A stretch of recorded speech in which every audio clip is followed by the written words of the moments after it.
예, 다시 왔습니다. 부천 아트벙커 B39 제가 아까 말씀드렸는데 이게 부천시 삼장로라는 데 있어요. 삼장로. 그 쓰레기 소각장이 예술 공간으로 새롭게 재탄생했는데 이게 가보면 같이 가보시면 아시겠지만 전시장이 있고 레스토랑이 있고 그래요. 아까 얘기했듯이 B는 부천이에요. 부천. 그다음 39는 소각장 높이. 그 소각장 높이가 39m였다. 39m면 대단하죠. 그죠? 그 소각장 굴뚝이 그걸 바꿨는지는 모르겠어요. 근데 제가 갔을 때는 그 소각장 굴뚝이 있었어요. 상징처럼 이렇게 놔둘 겁니다. 39m. 그래서 이 문화 공간에 가서 뭘 하고 뭐 이런 것보다 저는 거기에 마침 조그마한 전시회가 있어가지고 그렇게 간 적이 있고 그 다음에 처음에 이제 개장을 한 다음에 그다음에 갔고 그랬는데 그 다음에 뭐 이렇게 트레킹하다가 부천 둘레길 걷다가 이렇게 또 들어가서 꽃 구경도 하고 옆에 저 꽃밭도 있고 그러니까 그렇게 몇 번 간 기억이 있는데 우리 수강생들 부천에 계시니까 한번 부천 아트벙커 B39에 가보도록 하세요. 야 이게 지금 저 코로나만 아니면 우리 저 상동도서관에서 강의 끝나고 오늘 같은 경우 이 작품 토론 다 끝나고 버스 타고 삼장로 가가지고서 구경도 하고 이 작품 쓸 적에 요 공간에서 이런 생각을 했구나 뭐 그런 걸 느끼면 좋겠죠, 그죠? 이게 글쓴이하고 같은 그 생각을 한번 해보는 거예요. 그리고 그래서 우리 또 모여서 커피도 한잔 하고 참 좋을 텐데 아무래도 이 코로나 때문에 아쉬운 게 많아요. 자, 수강생들 감사합니다. 이정희님은 참 부지런하시죠. 먼저 올려주셨어요. 출산과 육아로 인해 경력이 단절된 주인공이 30대 막바지에 다시 시작하려 한다는 이야기예요. 여기도 지금 구체적으로 지적해 줬어요. 32에서 33쪽. 아이가 의식을 잃었을 때 주인공의 내면 소술. 약국에서 기다리란다고 진짜 줄 서서 기다릴 만한 납득할 상황 소술이 좀 있었으면 좋겠다. 여기도 지금 이해 못하는 거죠. 주인공이 침잠되어 있다고 느낌을 받긴 했는데 아이가 의식을 잃을 정도라면 저는 패닉이 왔을 것 같습니다. 그런데 주인공이 너무 침착하게 느껴졌습니다. 이게 왜 그러냐면 저 추리예요. 아이가 이런 상태까지 가게 된다는 것을 미리 알고 있었던 거 아닌가. 아이에게 어떤 병이 있다든가 잘못하면 이렇게 된다거나 이런 걸 알고 있었으니까 의식을 잃을 적에 이정희님처럼 패닉 상태에 빠지지 않고 침착하게 행동할 수 있었겠죠. 그러면 그걸 써줘라 이거죠. 이렇게 독자들이 이해할 수 있게끔. 저도 네로라는 소극적 성격이지만 애가 지금 기절하고 심폐소생술까지 했는데 기다리란다고 절대 못 기다리는데 그냥 약국을 엎어버렸거나 병원 앞에 다른 약국으로 뛰어갔습니다. 아무튼 그 부분은 저도 이해가 안 돼요. 아까 말씀드렸지만 병원에서 심폐소생술을 하다가 해열제를 보호자한테 약국에 가서 사와라. 그런 병원 있나요? 이해가 안 가요. 근데 그렇다 치고 약국에 가서 지금 이런데 약국에서 위급 상황이다, 긴급 상황이다, 응급 환자다 이런데 줄 서서 기다려라, 사례대로 해준다. 네, 그렇죠. 여기 이정희님처럼 저도 엎어버렸을 겁니다. 그 다음에 시점은 1인칭 주인공 적절하다. 3인칭 전지적 시점으로도 괜찮겠다. 이거 3인칭 전지적 시점으로 하게 되면은 이게 왔다 갔다 하게 돼요. 왜냐면 나의 어떤 내면, 심리, 상념 이런 것들을 다 얘기를 해줘야 되니까 이러면은 아예 1인칭 주인공이 제일 적절하죠. 그 다음에 인물 표현에서 육아하며 경력이 단절된 여성의 멈추어진 느낌을 잘 표현했다. 그런 부분이 있어요. 사건 소수. 한때 쓰레기 소각장을 예술 공간으로 꾸며놓은 부천 아트벙커와 화자의 모습을 번갈아 서술하여 대조시키는 것 참 좋다. 아까 얘기했죠. 부천 아트벙커 B39. 이게 부천 아트 벙커 B39 이거 하고 지금 이 화자가 뭐였어요? 네, 경단녀잖아. 경단녀인데 어떻게 하고 싶어요? 재탄생하고 싶은 거죠. 재취업. 여기서 결국 재취업이라는 게 뭐냐면 부천 아트 벙커가 어디에서 온 거야? 쓰레기 소각장에서 온 거잖아요. 쓰레기 소각장. 쓰레기 소각. 그래서 이 쓰레기라는 단어도 이 경단녀라는 것은 이거하고 연결되죠. 재취업도 이 부천 아트 벙커 새롭게 탄생한 거 이거하고 연결되죠. 그 다음에 B39. 요 39도 요 나이하고 관계되죠. 나이하고. 그러니까 이 부천 아트벙커 B39라고 하는 요 공간을 아주 소설에 맞게 유효적절하게 이렇게 설정을 했어요. 거기서 첫 장면에서 남편하고 갈등, 마지막 장면에서 남편하고의 화해. 물론 글쓰기가 나와서 이상했지만 제목 적절하다. 39, 30대를 마무리하고 40대로 다시 출발해야 하는 경계. 현재에 멈출 것인가, 일어서서 걸을 것인가, 마음을 잘 표현한 대목이다. 그렇죠. 제목은 다들 아실 테니까. 39 경계. 소설 제목에 39 이렇게 하고 쉼표가 들어가잖아요. 그리고 경계 일단 말이에요. 이 소설 제목에 이런 게 들어가는 게 있나요? 괜찮습니다. 괜찮아요. 쉼표 있는 거 괜찮아요. 그러니까 소설 제목에 저는 쉼표 있을 수 있습니다. 이 제목도 참 좋아요. 저는 제목 참 마음에 들었어요. 잘 읽었습니다. 많은 부분 공감한 것. 애 키우면서 정말 별의별 감정과 상황을 겪어서 육아 관련 글을 쓰고 싶다고 생각했는데 모범적인 글을 읽게 돼서 좋았습니다. 글을 읽으며 글쓴이의 경험담이 일정 부분 있을 거라 생각했습니다. 수강생 중에 이 작품에 저보다 공감하는 분은 없을 겁니다. 공통점이 꽤 많았거든요. 주인공은 수필쓰기 동아리 갖고 저는 작가 교실에 왔네요. 이정희님이. 이정희님도 지금 게시판에 댓글들 보면 애기 키우면서 느끼는 여러 고충을 얘기하고 계신데 지금 애기 키우면서 작가 교실에 등록해서 지금 소설 공부하고 있다. 그렇죠. 자기 개발이죠. 이게 결국 이제 더 나가면 이제 자아 성취. 그죠? 자기 개발, 자아 성취 이렇게 되는 겁니다. 열심히 하십시오. 하긴 이정희님 잘하고 계십니까? 유규영님, 임신과 출산, 이에 따른 경력 단절 등 현대 여성들이 겪을 수 있는 상황의 내면적인 심리 상태를 디테일하게 잘 표현했다. 그렇죠. 주인공의 나이와 부천 아트벙커 39와 연계한 발상도 좋았다. 그렇죠. 아쉬운 부분. 아이가 병원에 입원해 해열제 사러 약국으로 다 지적할 거예요. 일반적으로 병원에서 해열제를 주사하지 약국에서 약을 사오라는 이야기는 금시초문이다. 진짜 그런 병원이 있었다면 정확하게 얘기를 해줘야죠. 아이의 심폐소생은 어떻게 하는지 구체적인 묘사가 필요할 듯하다. 가슴이 약하여 일반적인 심폐소생은 어렵다. 이 가슴의 가슴뼈죠? 갈비뼈라고 하죠. 갈비뼈. 그 뼈가 약해가지고 뭐라 그러나 그 뭐라 그러지? 충격기 잘못하면 어린아이들은 그거 하면은 갈비뼈 다 부러져요. 그러면은 어린아이는 심폐소생은 과연 어떻게 하는가? 그 부분도 좀 정확하게 잘 묘사를 해주면 좋겠죠. 아이를 가지게 된 것은 어렵게 얻어진 아이, 죽을 고비를 넘기면서 애 낳았잖아 라고 이야기하는데 왜 그랬는지.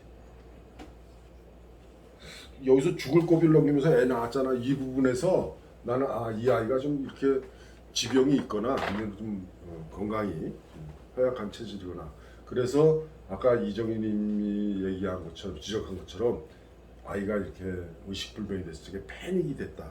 서술자는 패닉이 안 된 거예요. 왜? 죽을 고비를 넘기면서 애를 낳았고 애가 어떤 상태라는 거를 지금 이 소설 속의 주인공은 알고 있으니까. 그렇죠? 그런데 그것을 정확하게 써줘야죠. 그래야 독자들도 이해를 하죠. 유기형님이 독자로서 이해가 안 간다는 거예요. 직장 생활하며 유산을 자주 했다든지 뭐 인공수정에서 실패를 했다든지 그래서 뭐 어렵게 얻은 아이고 그다음에 죽을 고비를 넘기면서 애 낳았다는 게 이렇게 말이 앞뒤가 맞겠죠. 그죠? 어쨌거나 이 작품에서는 남편도 그렇고 나의 과거도 그렇고 뭔가 생략된 부분이 너무 많아요. 하나 곁들인다면 친구도 마찬가지예요. 친구가 그냥 동갑내기 친구라고 그러는데 이 친구는 어떤 친구인지 그 친구가 갑자기 뜬금없이 막 얘기를 하는데 이게 도대체 뭐야 이거. 그리고 친구하고 대화 나누는 부분에서 잘못된 부분도 있어요. 이따가 얘기하겠습니다. 육아와 직장 생활을 하는 것이 어려운 현실을 말하고 있는데 정작 주인공의 과거 직장 생활 이력이 잘 나타나지 않았다. 또 첫 장면에 남편과의 갈등하는 이유가 잘 드러나지 않았다. 39세의 주인공이 미래를 생각하는 장면에서 39세에서 한 걸음 떼면 40세 또 한 걸음 떼면 50세의 표현은 1년과 10년의 시간을 동일시하고 있어 시간 개념이 맞지 않는다. 근데 유기형님은 이거를 이렇게 지적하셨는데 저는 별 무리 없이 읽었어요. 우리들이 그렇게 얘기하잖아요. 오늘, 내일 그러다가 어떻게 돼요? 일주일 후, 한 달 후, 아니 1년 후, 아니 한 10년 후 이렇게 얘기하거든요. 그러면은 오늘하고 내일은 하루 차인데 그래도 내일 했다가 갑자기 일주일 후가 돼요. 그러다가 한 달 후가 돼요. 그러다가 6개월 후, 아니 한 10년 후에 이게 지금 건너뛰거든요. 이거 건너뛰는 거예요 이게. 그러니까 유기형님은 이렇게 참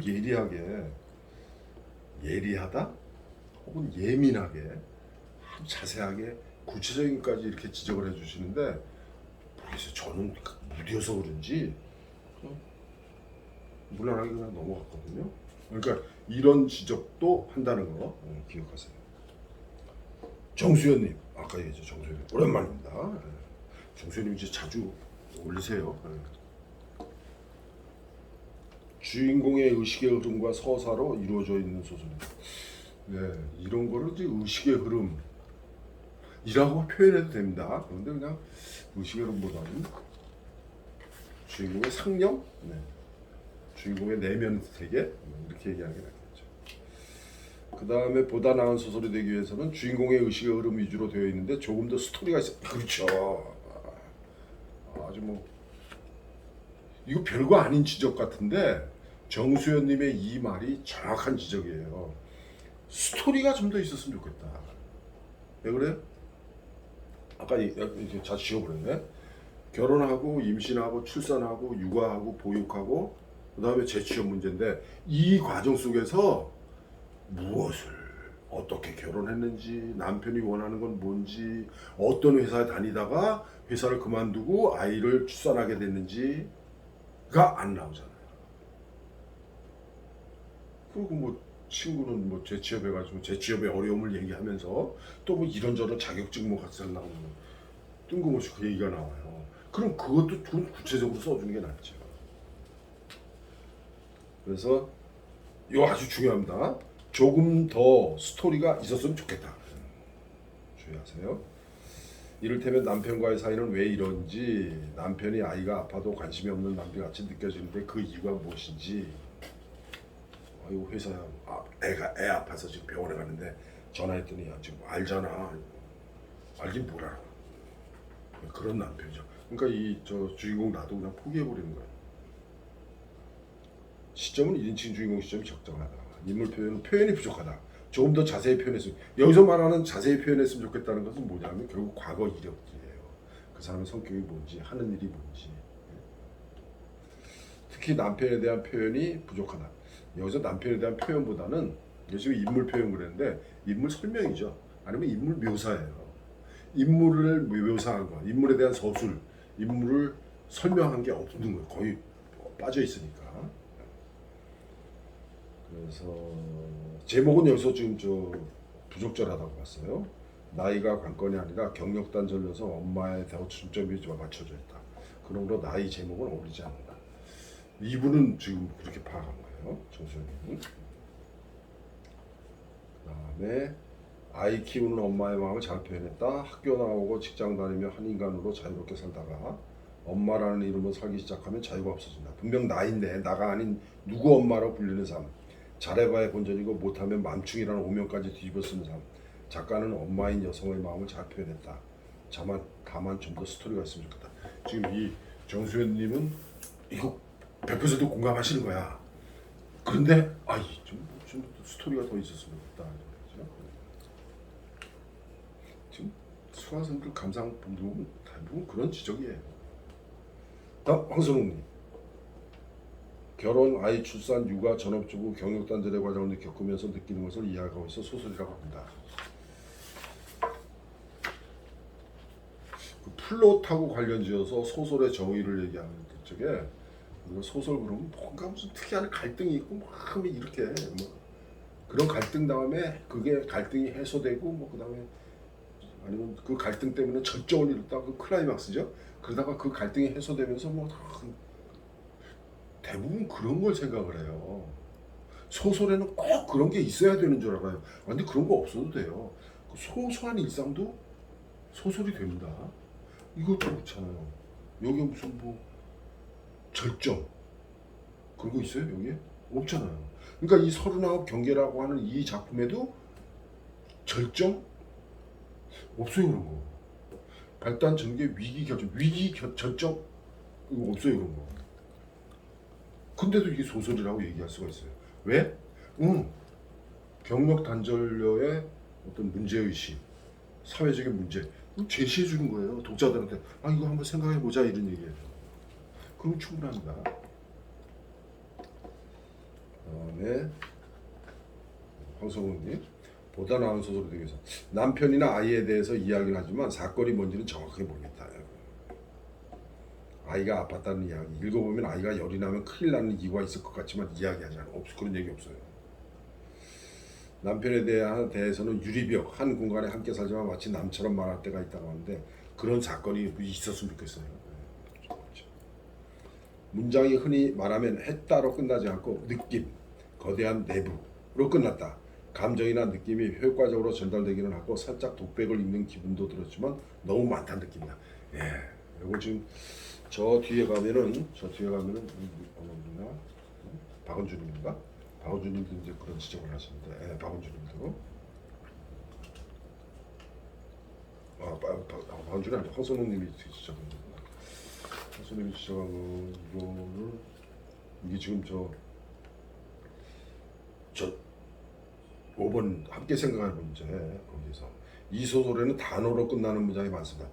지금 여기서 단어로 끝나는 문장이라는데 황선홍님 단어로 끝나는 문장이 아니라 모든 문장은 단어로 끝납니다.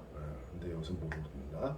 명사로 끝나는 문장 이렇게 되는 거예요. 그러니까 모든 문장에는 어떻게 돼요? 종결어미로 끝나거나 서술형 종결어미죠. 아니면 동사나 형용사로 끝나요. 그러니까 동사, 형용사, 조사, 서술형 조사죠. 서술격 조사죠. 이렇게 끝나는데 이거는 어떻게 돼 있어요? 명사로 딱 끝나요. 한번 볼까요? 어떻게 끝났는가? 그래서 제가 첫째 페이지에서 첫째 페이지 첫 번째, 두 번째 세 번째 문장 유리벽이 우리 둘 사이에 있는 느낌 마침표. 그 다음에 중간에 보면 회색 벽면에 쓰인 문구 마침표. 그 다음에 소각장 메인 벙커로 바닥까지 보이는 거대한 내부 마침표. 이렇게 있어요. 그 다음에 29쪽에도 그렇고 30쪽에도 사람들이 오가는 전시 공간 마침표. 도시의 필요로 지어진 쓰레기 소각장 마침표. 이렇게 돼 있어요. 많습니다. 35쪽에 또 유난히 크게 들리는 시계 초침 소리 마침표. 저는 탁탁 지적이 돼 있어요. 36쪽에 폐자재를 활용한 악기 전시실 마침표. 가질 수도 버릴 수도 없는 애물단지 마침표. 굉장히 많아요. 이게 이분이 저기 글재주는 있으시고 글을 많이 써보신 것 같은데 문장이 이렇게 되어서 명사로 끝나고 명사 혹은 명사형이라고 해요. 명사형에다가 마침표 이렇게 끝나는 문장들이 있어요. 이렇게 이렇게 끝나는 문장들인데 요런 것은 습관에서 오는 거예요. 습관. 어떤 습관이에요? 이분은 시를 썼거나 희곡을 썼거나 시나리오를 썼거나 아니면은 드라마 대본, TV 드라마 대본 있죠? 드라마 대본 요런 거 쓴 사람이에요. 요런 거에 자주 나오는 거예요. 자주 나오는 기법. 연극 할 적에 저 지문 읽어보면은 희곡의 지문 읽어보면은 이때 누가 나온다 이렇게 얘기하는 것도 있지만 예를 들어서 이게 쓰신 분이 누구야? 이거 지금 지휘 지적하신 분이 누구지? 네, 황선홍님이 지금 이런 지적을 하시고 계신데 황선홍님이 이런 지적을 한 것을 만약에 희곡 지문에다가 대면은 이때 선호기가 무엇을 들고 나온다라고 희곡 지문에 쓸 수가 있어요. 그런데 희곡 지문을 바꿔요. 어떻게 되냐? 이때 바구니에 무엇이 담긴 바구니를 들고 나오는 선호 마침표. 그녀를 바라보는 재영이 마침표. 이렇게 되는 거예요. 지문에 그렇게 써요. 지문에. 그럼 지문에 그렇게 써주면은 다시 얘기합니다. 지문을 이렇게 희곡 지문이에요. 무대 등장인물들을 쭉 설명을 하는 거예요. 지문을 통해서 이때는 어떤 장면이 끝나고 나죠. 이때 빨랫감이 잔뜩 담긴 바구니를 들고 나오는 선호. 그녀를 물끄러미 바라보는 재영. 두 사람에겐 관심 없는 듯 무엇을 하는 누구. 그럼 무대 위에 지금 몇 명이에요? 네, 두 명이 있고 선옥이가 등장하는 거죠. 그럼 선옥이가 등장하고 재영이가 선옥을 바라보고 또 한 사람은 이 두 사람에게 전혀 관심 없이 뭘 하고 있는 거죠. 요런 얘기를 할 적에 지문에서는 종결어미를 명사형이 아니라 서술형 아니면은 뭐 서술격 조사, 동사, 형용사로 문장을 끝내는데 대부분 때로는 명사형으로 탁. 그러면은 동사로 끝났을 때, 서술격 조사로 끝났을 때와 명사 혹은 명사형으로 마침표 딱 하고 끝났을 때 어떤 차이가 있느냐? 그렇죠. 긴장을 유도해요. 긴장. 그리고 뭔가 사건이 팍팍팍팍 돌아가는 것처럼 느끼는 거예요. 그럼 어떻게 돼요? 희곡에서 연출자는 그 지문에 그걸 딱 보고 그 지문대로 배우들에게 어떤 연기를 요구를 해요. 요때는 요렇게 해라. 요때 요렇게 해라. 그래서 이제 요 드라마에 보면 대부분 그런 게 나오는데 드라마가 대본을 쓰잖아요. 그럼 그 드라마 대본에서 지문을 놓고 대사 한마디 놓고 다 거기다 설명을 붙여요. 그거를 콘티 대본이라고 해요. 콘티. 이것도 알아두세요. 콘티라는 말을 써요. 그럼 뭐예요? 이 콘티 대본은 조명 담당자, 연출 담당자, 미술 담당자, 무슨 담당자 뭐든지 다 보면은 알 수 있는 거 거기다 써놔요. 이건 어떻게? 요때 카메라 어디로 빠져? 요때 어떻게? 그걸 다 써놔요. 요때 표정을 어떻게 지어?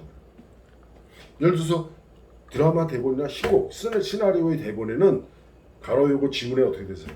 화를 내며 가로 열고 화를 내며 내 이 녀석 이렇게 써 있다고 칩시다. 화를 내며 가로 열고 가로 속에 화를 내며 내 이 녀석 이렇게 해야 되는데 요 화를 내며 할 적에 거기다 연출자가 써줘요. 어떤 식으로 표정을 지으라 이렇게. 그 어떤 식으로 표정을 지으라고 써주는 것을 그걸 콘티라고 해요. 콘티. 이런 식으로 이런 콘티 대본을 짤 적에 아니면은 여기서 저 지문을 짤 적에 이렇게 명사형으로 딱 끝내면은 그 명사형으로 계속 됐잖아요. 긴장. 근데 소설에서는 이게 별로 중요하지 않아요. 소설에서는 한두 군데 그런 부분 진짜 긴장이 필요한 그 부분에서는 몇 번 이렇게 쓸 수는 있지만 이게 중간중간 계속 나온단 말이에요. 그거는 제 생각에는 이 습관에서 온 거예요. 제 생각에는 시를 썼거나 희곡을 썼거나 시나리오나 드라마 대본을 공부를 하셨어요. 그러니까 그게 습관이 된 거예요. 안 좋습니다. 시에서는 명사로 끝나는 게 많죠. 그러나 소설에서는 제대로 문장을 갖춰야 됩니다. 문장은 어떻게 돼요? 여러분들 아잖아요. 영어 형식 따지잖아요. 1형식, 2형식, 3형식, 4형식, 5형식 이렇게 되잖아요. 그럼 어떻게 되세요? 주어, 서술어. 그죠? 그 다음에 주어, 보어, 서술어. 주어, 목적어, 서술어. 주어, 그 다음에 서술어, 목적어, 보어. 주어, 목적어, 보어, 서술어. 직접 목적어, 간접 목적어, 마지막에 서술어.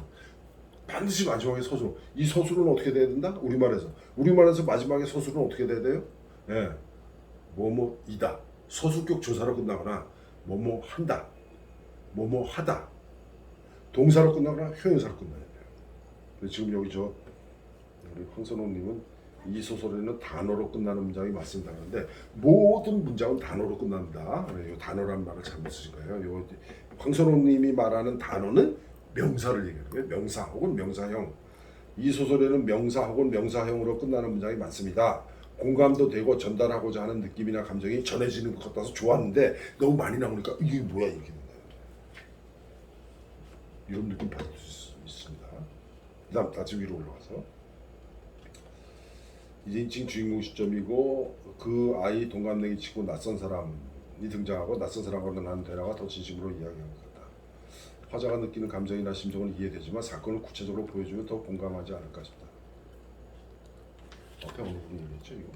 네. 스토리가 좀 더 있어야 되겠다고 얘기했죠? 그 얘기예요. 부천 아트벙커 B39랑 내 나이 39을 비교해서 이야기하는 것이 참 좋습니다. 아까 얘기했죠? 이거 참 잘 이렇게 이런 거 대비라고 그래요. 대비. 아니면 견준다. 그죠? 참 잘해놨어요. 쓰레기 소각장이 새로운 공간을 나타나는 것처럼 30대의 끝이고 40대를 시작하기 전에 39살을 의미를 두고 새로운 것을 시작하려고 하지만 쉽지 않다는 점을 이야기하는 것은 좋았다. 바로 경계라는 거여서 그런 거예요. 저 같으면 아픈 아이를 출근 버스로 병원에 데리고 가지는 않을 것 같습니다. 그 부분도 저도 이해가. 아니 얘가 지금 이 상태인데 그걸 버스를 타고 만원 버스를 타고 간다. 택시 잡기가 그렇게 힘들었나? 아니면 119로 전화를 해야죠. 오늘 아까 얘기했어요. 요저 명사형으로 끝나는 거 습관입니다. 시나 희곡 지문에서는 많이 쓰는데 소설에서는 쓰면 안 된다. 그건 아니지만 너무 자주 나오면은 이게 안 좋아요. 식상하게 됩니다. 그다음 박원준이. 박원준이 오랜만에 아주 그냥 길게 아주 그냥 자세하게 해주셨어요. 이렇게 잘 하시는 분이. 육아로 경력 단절된 주인공이 쓰레기 저장소가 복합예술문화공간으로 거듭난 착집으로 우연히 가게 돼서 그곳에서 자신의 삶을 되돌아보고 자신도 언젠가 새롭게 태어나고 싶다는 바람을 잘 표현한 소설입니다. 우연히 가게 됐다는 얘기는 없어요. 우연인지 아닌지 그건 모르겠어요. 어떻게 생각하면 여기가 재취업하려고 하는 곳인가 이런 생각을 들고 어쨌거나 박은주님 그렇게 느끼신 거야. 첫 장부터 이야기 흐름이 잘 파악되지 않았다. 왜 그럴까? 네, 아까 얘기했죠. 사건하고 인물의 어떤 과거사, 인물의 갈등 문제 이런 거하고 주인공, 즉 1인칭 주인공 시점으로 쓰인 이 주인공 서술자의 상념하고 이게 막 뒤죽박죽 돼 있어요. 헷갈리죠. 여러 번 읽고 나서야 부천 아트벙커 B39라는 쓰레기 공간을 찻집으로 개조한 곳에서 남편과 대화했다는 것을 알 수 있었다. 상세하게 서술하는 것보다 암시나 생략한 부분이 많아서 그래요. 그렇죠. 암시가 아니라 생략한 부분이 많아요. 생략한 게. 그 다음에 1인칭 주인공 시점으로 작가가 느끼는 상실감과 허무감이 잘 나타났다. 제목도 적절하다. 한편 작가가 화자의 감정 속에 너무 몰입해 있는 것 같다. 맞아요. 다시 화자의 감정 속에 너무 몰입해 있는 것 같다. 이게 왜 그러냐면 상념이 아주 많이 있고 그 상념이 곳곳에 배어 있기 때문에 그래요. 사건이나 사실 등에 대해서 명확하게 표현해 준다면 나 같은 독자가 이해하기 좀 더 쉬울 것 같다. 그렇죠? 그래서 1인칭 주인공의 상념과 사건 아니면 인물의 어떤 성격 이거는 구분해 줘야 돼요. 인물의 성격을 나타낼 때, 사건을 나타낼 때, 사건 개요 이런 걸 나타낼 때는 구분해서 정확하게 서술을 해줘야 됩니다. 그렇지 않으면은 지금 여기 박원준인 것 같은 이런 헷갈리는 거죠. 나도 육아와 직장을 병행해 왔고 남들이 유난하다고 할 정도로 아이가 많이 아파서 직장을 몇 번이나 쉬었다가 일하는 등 어려움을 겪었기에 아픈 아이를 키우며 전전긍긍하는 주인공의 마음에 공감할 수가 있었어요. 아기가 고열 발작을 겪어서 8살 때까지도 감기에 걸리면 안 되는 위험한 상황인데도 육아를 도와주거나 아내의 마음을 안심시키기보다 더 생산적인 일을 시작하라고 사회로 내몰고 있는 남편이 이해가 가지 않는다. 이해가 가지 않는 게 아니라 이해가 가지 않게끔 서술해놨기 때문에 그래요. 설명을 안 해놨기 때문에 그래요. 초등학교가 가까운 곳으로 이사하면서 무리한 대출을 받아서 당장 대출금을 갚아야 한다는 설정 등이 있어서 어쩔 수 없이 맞벌이가 필요하다는 설정이 있어. 이렇게 설정을 그렇게 하면 좋겠다 이거죠. 그렇죠? 30쪽에서 결혼을 하게 된 계기가 수동적으로 아까 누가 지적을 했었죠? 그다음에 무탈하게 서로 잘 성장해가는 모습에서 자부심이 느껴지기도 했다. 이게 무슨 소리야? 네가 필요해서 결혼한다. 그래놓고 이게 뭐야? 이런 의문을 가질 수 있습니다. 드럼에서 물방울이 튀어오른다는 표현이 있다. 악기인 드럼에 실제로 물방울이 고여 있을 것 같지는 않은데 문효적인 표현인지 아니면 실제 상황인지 궁금하다. 그 드럼 아시잖아요. 드럼에 비가 내렸거나 뭐 물방울이 튀어서 물이 있잖아요. 그걸 드럼을 치잖아요. 그때 그 튀는 물방울 이뻐요. 박원준님 한번 해보세요. 이거 문화공간에 가서 거기 가면 드럼 있어요. 이렇게 물 뿌려가지고 한번 쳐보세요. 이쁩니다. 서른아홉 경기에 쓰신 분은 해보신 것 같아요. 31쪽에 남편은 무슨 수를 써서라도 일을 시작하라는 말을 하는데 왜 그러지?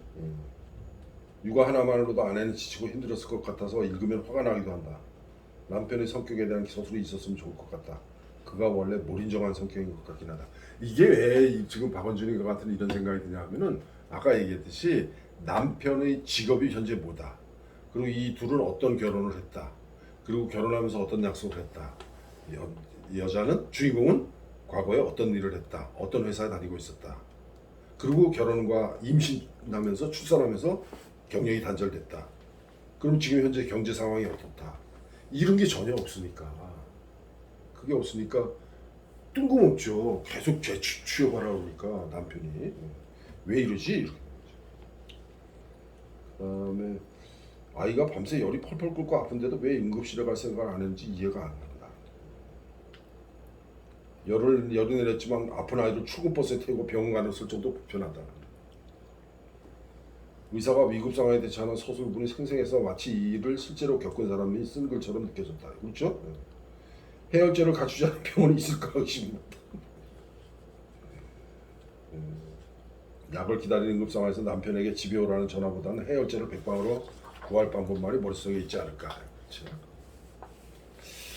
납득이 안 가요. 그 해열제 그 부분은 납득이 안 가요. 저도 납득이 안 가요.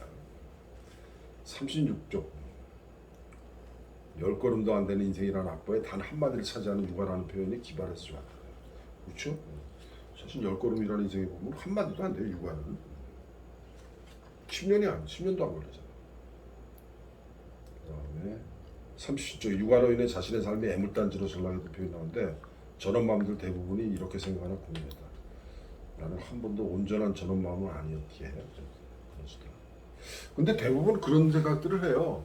아이에게 매여 있다 보니까 그냥 자신의 삶이 내 삶은 어디 있지? 뭐 이런 생각 많이 해요. 그 다음에 어린이집 입소에 대한 행정의 허점. 요거는 그런 행정의 허점을 구체적으로 이렇게 잘 써주면 더 좋을 것 같아요. 정말 이런 상황이 있습니다. 그 어린이집에 신청할 적에 보면은 어린이집 신청 서류를 쓴다 보면은 엄마가 직업이 뭔지 아빠가 직업이 뭔지가 쓰게 돼 있거든요. 근데 엄마가 전업주부잖아요. 그러면은 배정을 안 해줘요. 이게 좀 문제입니다. 그다음에 남편이 간주를 하는데 가지 않고 돌아와서 사과하는 부분이 있을 수 같다. 41쪽에. 그러니까 첫 29쪽이죠. 첫 장면하고 마지막 장면이 이렇게 연결되는 거예요. 그러니까 그렇게 연결되는 그 중간에 거기서 계속 지워버렸네. 여기 부천 아트벙커 B39에 혼자 계속 남아서 있으면서 여기 갔다 저기 갔다 여기 갔다 저기 갔다 하면서 계속 과거를 쭉 다 생각한 거예요. 그 다음에 해소점으로 수필쓰기가 등장한 것이 어색하게 느껴지게 됐다. 좀 뜬금없어요. 34쪽 이거 아까 저 어떤 분이 질문했어요. 34쪽에 한 글자씩 마침표를 찍은 문장이 4줄에 달하는데 한 문장 정도면 강조한다는 의미로 받아들이는데 너무 길다. 이런 문장에 대해서 어떻게 생각하실지 궁금합니다. 어떻게 하면 이런 기법을 사용해서 효과적으로 표현할 수 있을까요? 지금 박원주님이 질문하신 거 아까 설명을 했어요. 다시 설명하자면은 한 글자 마침표, 한 글자 마침표, 한 글자 마침표 많이 쓰는 기법입니다. 뭘 할지게 강조할 지게 핵심을 강조할 지게 그리고 뭐예요? 어떤 그 서술자 혹은 그 소설 속의 등장인물의 각오 아주 대단한 진짜 아주 그냥 굳은 결심 나타낼 적에 그래서 핵심적인 사건 혹은 핵심적인 어떤 주제 그거를 나타낼 적에 이렇게 한 글자 쓰고 마침표 이렇게 합니다. 아까 얘기했죠. 네. 단편 소설 한 편에 한두 문장이면 돼요. 이렇게 막 여러 문장이면 별로 안 좋습니다.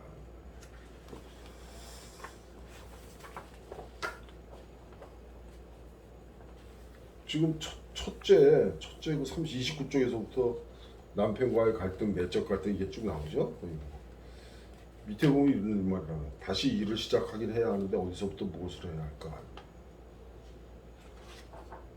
지금 여기서 저 29쪽에 벌써 이미 두 문장으로 하나 글자 하나에 마침표 하나씩 해놨어요. 두 문장이나 돼요. 그 다음에 지금 제시하는 부분인데 30쪽에 보면 부천 아트벙커 B39 내 나이 39 그러면서 그걸 설명을 해줘요. 여기에 한행을 비워놨는데 이 한행 비울 필요 없습니다. 그 다음에 여기 잘 보세요. 난 내가 필요해. 잘 생각해봐. 너도 내가 필요할 거야. 결혼을 망설였던 그때 그의 간절한 음성이 들리는 듯하다. 서로 필요로 가정을 이루었고 그것은 내 삶의 터전이었다. 갈등을 겪기도 했지만 해가 거듭될수록 안정되어갔다. 무탈하게 서로 잘 성장해가는 모습에서 자부심이 느껴지기도 했다. 여기엔 자부심이라기보다는 뭐 다행이다 뭐 이런 생각이겠죠. 결혼 전 얘기예요. 그러니까 이게 부천 아트벙커 B39에 거기서 남편하고 뭐 이런저런 얘기하다가 남편이 먼저 가자 그러니까 먼저 가. 나도 좀 이따 갈게. 그래놓고서 계속 혼자 얘기하는 거예요. 여기 보면은 저 동갑내기 친구가 한 말 있어요. 31쪽에 옛날에 잘 나간 거 다 필요 없어. 너 지금 나가면 누가 써줄 것 같아? 애 딸린 나이 많은 아줌마를 누가 써주겠냐고. 정시 출퇴근하는 곳에서 오라 한다고 갈 수 있어? 너나 나나 죽을 고비 넘기면서 애 낳았잖아. 우리 애 손 못 놓아.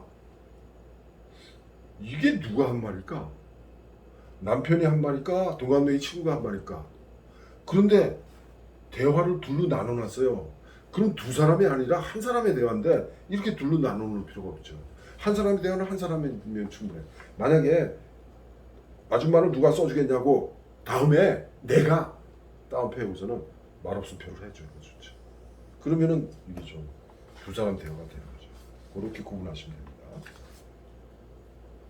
어쨌거나 참 안타까운 게 뭐냐면 조금 좀 신경 쓰셨으면 아주 좋은 소설이 날 수 있을 텐데. 자, 7월 28일 변명을 할 수 있는 시간들은 언제나 오후입니다. 수정작이에요. 발제자는 김은주님입니다. 김은주. 수정이 잘 되었는지, 얼마나 잘 수정했는지 그걸 중심으로 하시면 되겠어요. 이번에는 수정작이니까 잘 좀 보세요.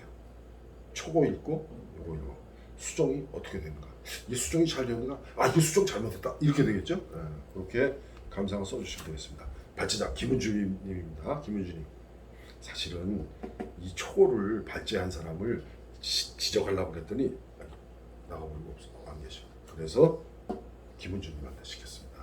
김은주님 이해하시고 발제 잘 해주세요. 자, 다음 주에 뵙겠습니다. 7월 28일 변명을 할 수 있는 시간은 언제나 오후로 만나겠습니다. 수고하셨어요.